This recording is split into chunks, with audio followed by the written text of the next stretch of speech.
Once upon a very long time ago, in a peaceful little village surrounded by tall trees and rolling hills, there lived a kind, gentle girl named Cinderella. Everyone who knew her said she had the warmest smile and the softest voice. She loved animals, flowers, and the quiet sound of wind drifting through open windows. But life was not always peaceful for Cinderella. After her mother passed away, her father married a woman who had 2 daughters. These daughters looked elegant on the outside, but inside, they were selfish and unkind. And their mother, Cinderella's stepmother, was even worse. When Cinderella's father died unexpectedly, the stepmother took charge of the entire household. From that day onward, Cinderella was no longer treated like family. Instead, she became more like a servant in her own home. She swept the floors, scrubbed the pots, cleaned the chimneys, fed the chickens, and washed the heavy blankets until her arms ached. She did everything with patience because she was gentle by nature, and she hoped that one day her kindness would lead to something better. At night, she slept near the warm ashes of the kitchen fireplace to stay warm. Ashes sometimes stuck to her face and clothes. The stepsisters laughed and began calling her Cinderella, a name meant to tease her, but one she carried with quiet dignity. Even though her days were filled with chores, Cinderella always found little ways to stay hopeful. She hummed while she worked, made friends with the birds in the garden, and whispered stories to the mice who lived near the fireplace. Her small animal friends adored her because they could feel the goodness in her heart. One bright morning, everything changed. A golden carriage from the palace rolled down the village road, carrying the king's messenger.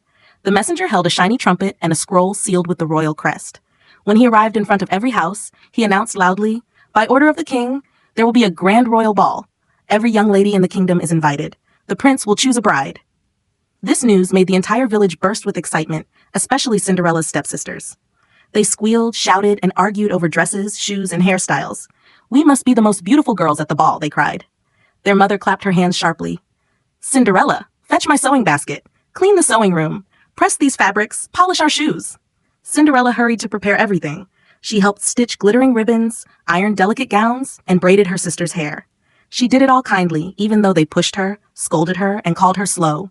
Deep in her heart, Cinderella wished she could go, just to see the palace with her own eyes. She didn't need to dance with the prince. She just wanted to experience one magical night. When she finally gathered enough courage to ask, her stepmother narrowed her eyes. "You?" she said with a cruel laugh. "A girl dressed in rags? You have no dress, no jewels, no carriage. You would embarrass us." Her stepsisters chimed in, mocking her. "Cinderella at the ball? She'd get ash all over the dance floor." Cinderella said nothing. She simply lowered her head and smiled sadly. Later, when her stepmother and stepsisters climbed into their carriage and left for the palace, Cinderella watched the lights fade in the distance. The night air felt colder than usual. She sat beside the fireplace, hugged her knees, and finally let her tears fall. As Cinderella cried quietly, a warm light suddenly shimmered behind her. It was gentle at first, like the glow of morning sunlight, but then it grew brighter, sparkling like 1,000 tiny stars. When Cinderella looked up, a woman in a cloak of silver blue light stood before her. Her voice was soft, almost like a lullaby. "My dear child," she said kindly, "why are you crying?" Cinderella wiped her eyes. I want to go to the ball, just for one night, but I have no dress and no way to reach the palace." The woman smiled warmly.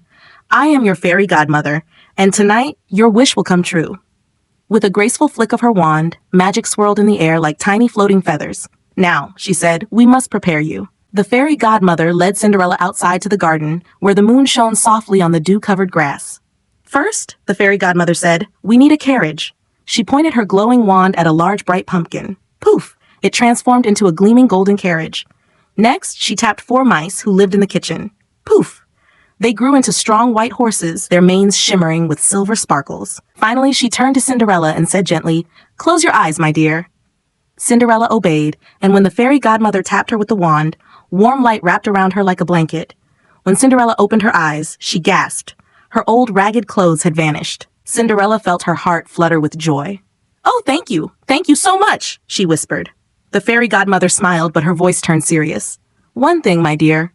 My magic only lasts until midnight. When the clock strikes 12, everything will return to normal." Cinderella nodded eagerly. "I understand." "Good," the fairy godmother said gently. "Now go. The night awaits.